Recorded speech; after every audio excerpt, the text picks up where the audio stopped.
Lecture को आपने एक एक पॉइंट को बड़े गौर से नोट कर लेना है। आज का लेक्चर मेनली जो है वो बेसिकली नीट के स्टूडेंट्स जो हैं मेरे, नीट के स्टूडेंट्स और एमडी कैट में इतनी ज्यादा डिटेल नहीं है जो कि इंडियन बुक से मैंने जो ली है, दैट इज वेरी इंपॉर्टेंट।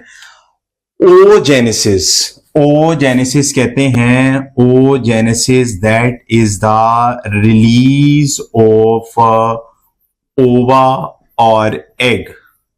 ठीक है, वो कैसे होता है, क्या क्या लेयर्स बनती हैं, वो सारी की सारी चीजें हम देखते हैं यहां पर कि क्या क्या चीजें यहां पर हमारे पास फॉर्मेशन होती हैं। ठीक है, सबसे पहले आप फॉर एग्जांपल एक लगा लें कि ये अभी बिफोर या अभी एक वो बच्ची या अभी वो एक लड़की जो अभी मदर के वॉर्म में है, अभी वो पैदा नहीं हुई है, उसके बारे में देख रहे हैं। तो यहां पर ओवरी के अंदर ये बेसिकली ओवरी है, इस ओवरी को हम कहते हैं, this ovary is basically a foetal ovary. और इस फीटल ओवरी के अंदर आपके पास सेल्स हैं, इन सेल्स को हम कहते हैं these are the germ cells, या उसको हम कहेंगे दैट इज ओवोगोनियम। ओवोगोनियम कह लें या ओवोगोनियम हम उसे स्टेम सेल्स, ओवोगोनियम स्टेम सेल्स। मैं इसीलिए हाईलाइट कर रहा हूं ताकि वो पॉइंट आपको इजीली, हमें पता है कि ओवोगोनियम स्ट्रक्चर के बाद बनता है प्राइमरी ओवोसाइट। ठीक है, मैंने स्ट्रक्चर डिफरेंट बनाए हुए हैं। प्राइमरी ओवोसाइट है, प्राइमरी फॉलिकल है, सेकेंडरी फॉलिकल है, टर्शरी फॉलिकल है, ग्राफिन फॉलिकल है। कौन कौन से स्ट्रक्चर बनते हैं ये नीट वालों के लिए इंपॉर्टेंट है, जिन बच्चों ने नीट के एग्जाम देने हैं। तो अब यहां पे देखें, ये एक आपके पास कौन सा ओवोसाइट है, दिस इज द प्राइमरी ओवोसाइट। इसके करीब स्ट्रक्चर डिफरेंट बनते जाएंगे। अब इसी स्ट्रक्चर को मैं वास्ट करके यहां पर लिख रहा हूं। अब उसके इर्द गिर्द सेल्स बनेंगे। ठीक है, उन सेल्स का नाम क्या है, मैं इसको इसलिए हाईलाइट कर रहा हूं दूसरे मार्कर से। उन सेल्स का नाम है ग्रेन्युलोसा सेल्स। कौन सा सेल्स है? Granulosa cells. ठीक है, अब ये याद रखना है कि ये जो आपके पास ग्रेनुलोसा सेल्स है, ये एक प्राइमरी ओसाइट है, प्राइमरी ओवोसाइट फॉर्मेशन है जो कि ओवोगोनियम से बना है। अब वो कैसे बना है, यहां पर माइटोसिस होती है, और आगे जाके मैं एक्सप्लेन करता हूं कैसे माइटोसिस होती है। आपने जो नॉर्मल स्ट्रक्चर पढ़ा हुआ है ना, अब वो माइटोसिस होगी, उस माइटोसिस के नतीजे के अंदर ये पहला स्ट्रक्चर ये बनेगा, और उसके बाद हम देखने लगे हैं कि सेकेंडरी, पहले हम इसका स्ट्रक्चर पढ़ लेते हैं। सेकेंडरी फॉलिकल, एनसीईआरटी बुक का चैप्टर है रिप्रोडक्शन, वहां से आप इसको देख सकते हैं।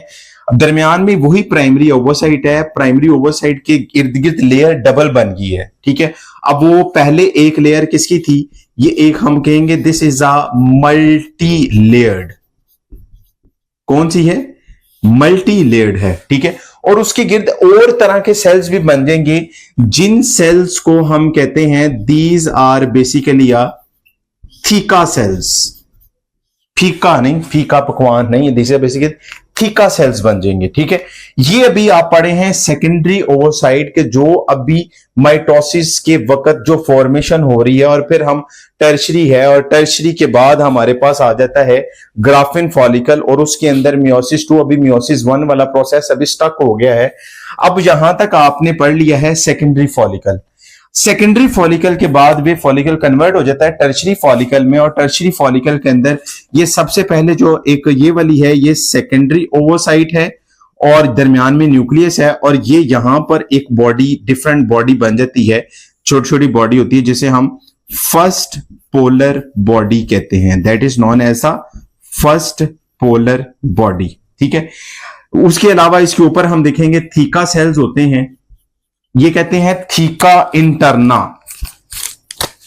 थीका इंटरना, और इसके बाहर जो है this is called theca externa. ठीक है, ये एक टर्शरी फॉलिकल है। ये टर्शरी फॉलिकल आगे जाकर जाता है जी मियोसिस 2 में, इसका भी लिख लेते हैं। टर्शरी फॉलिकल जो है ये किस में जाएगा, that is move toward the meiosis 2, और मियोसिस 2 के अंदर जहां पर स्टक हो जाता है मेटा स्टॉप इन मेटाफेज 2 और थोड़ा आगे जाकर प्रोसीड चलेगा और उसके बाद एक स्ट्रक्चर बनता है जिसको हम कहते हैं दैट इज ग्राफिन फॉलिकल्स। क्या कहते हैं? Graphene follicles. अब इस ग्राफिन फॉलिकल के बाद, ठीक है, अब यहां पर आप ग्राफिन फॉलिकल देख रहे हैं और ग्राफिन फॉलिकल के अंदर अगेन वही प्राइमरी ओवोसाइट है और उस प्राइमरी ओवा फॉर्मेशन हुई है और उसकी जो ये पहली लेयर है इसको हम कहते हैं जोना पेलोसिडा। जोना पेलोसिडा कहते हैं और उसके बाहर इलोंगेटेड सेल्स होते हैं और इन इलोंगेटेड सेल्स को हम क्या कहते हैं? याद रखिएगा, उसका नाम है कोरोना रेडिएटा।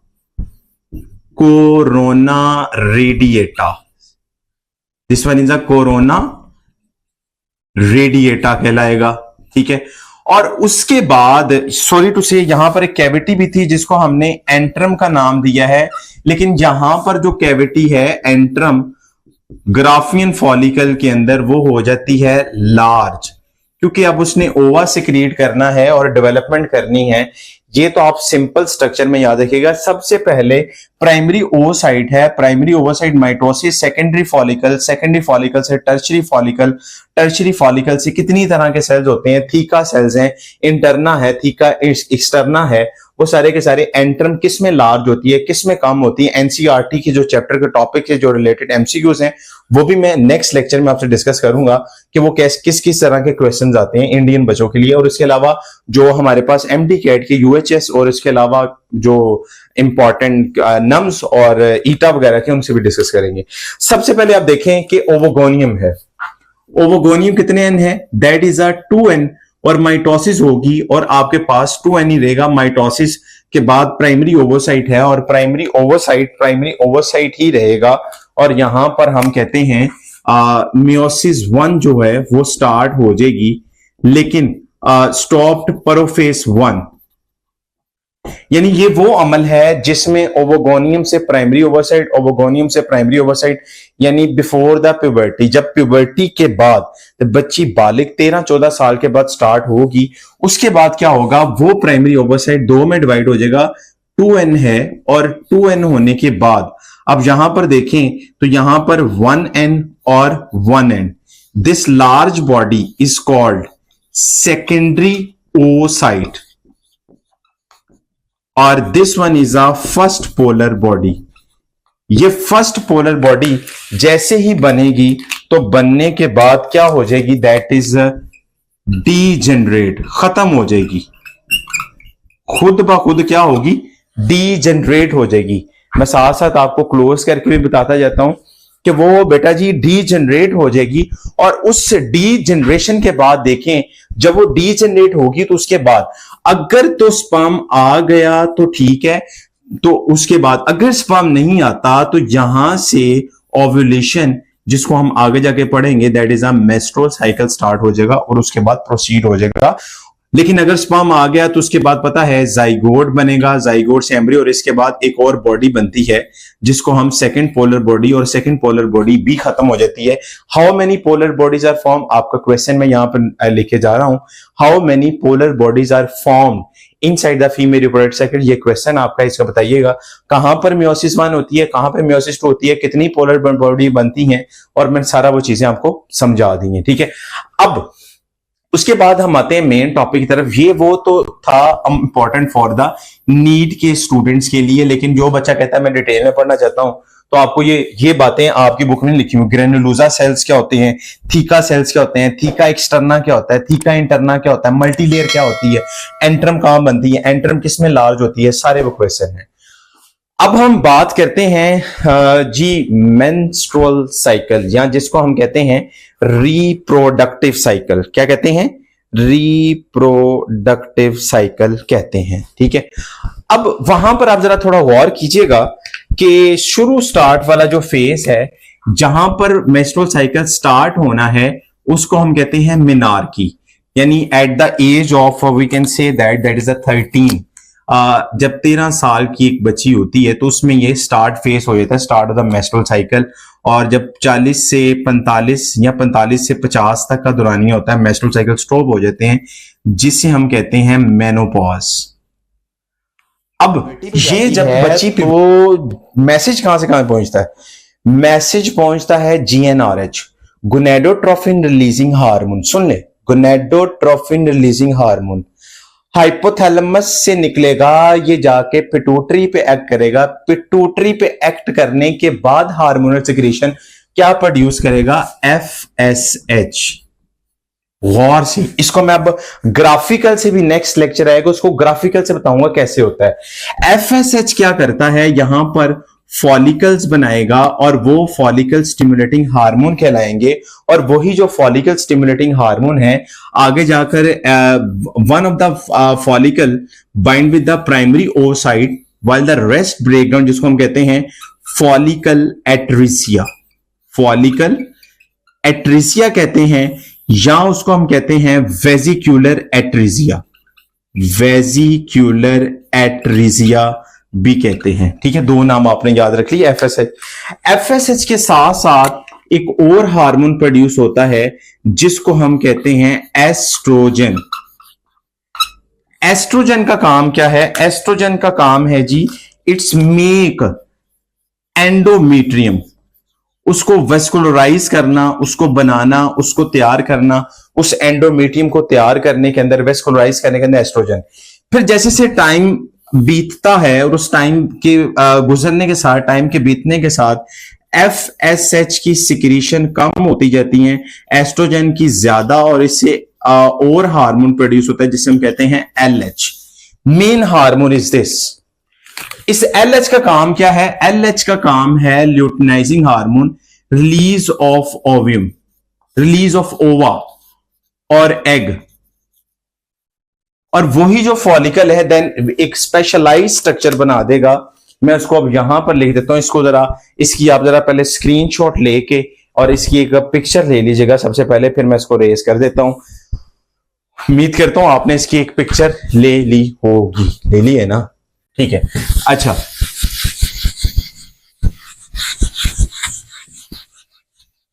कहता है लैला तेरी ले लेगी, तो पता नहीं, मुझे अब गाना नहीं आ रहा ये, लेकिन खैर गाना नहीं गाना, हमने पढ़ना भी है। अच्छा जी, अब यहां पे देखें कि वो एलएच आ गया, एक स्ट्रक्चर बनेगा येलोइश ग्लैंडुलर स्ट्रक्चर उसके बाद, जिसको हम कहते हैं कार्पस ल्यूटियम। Corpus luteum. अब ये कार्पस ल्यूटियम क्या करता है? अगर तो फर्टिलाइजेशन होगी तो ठीक है, अगर फर्टिलाइजेशन ना हुई, दिस कार्पस ल्यूटियम स्टार्ट डीजेनरेटिंग।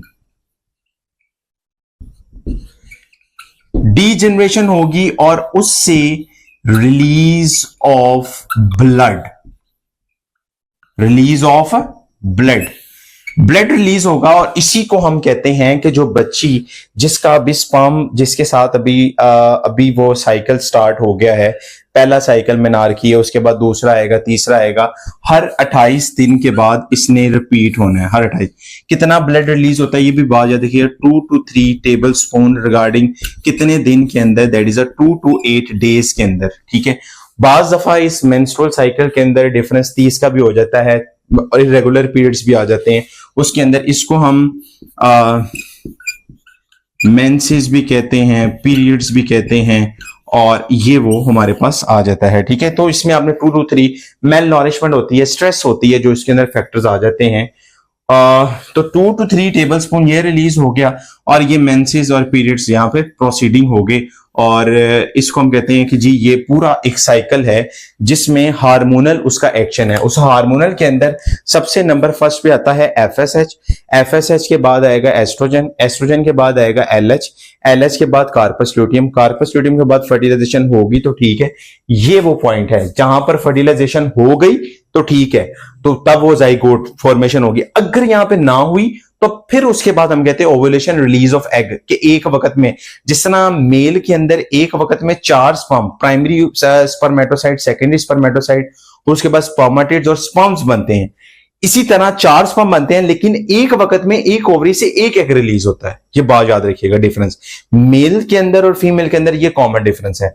तो आज के लेक्चर में मैंने आपको रिव्यू दिया है about the oogenesis and the menstrual cycle. आगे जाके इसमें अभी फेज 1 है इसका, और इस फेज के अंदर मैंने सिर्फ और सिर्फ simple hormonal distribution regarding PTB के मुताबिक डिस्कस किया। बाकी इसके अलावा आगे जाकर इसका फेज 2 है और फेज 3, और फेज 3 के अंदर मैंने डिवाइड किया हुआ है। और इसके बाद एनसीईआरटी और नीट के और एमडी कैट के कुछ क्वेश्चन है वो भी हम डिस्कस करेंगे। उम्मीद करता हूं आज का जो लेक्चर है वो आपको समझ आ गया होगा।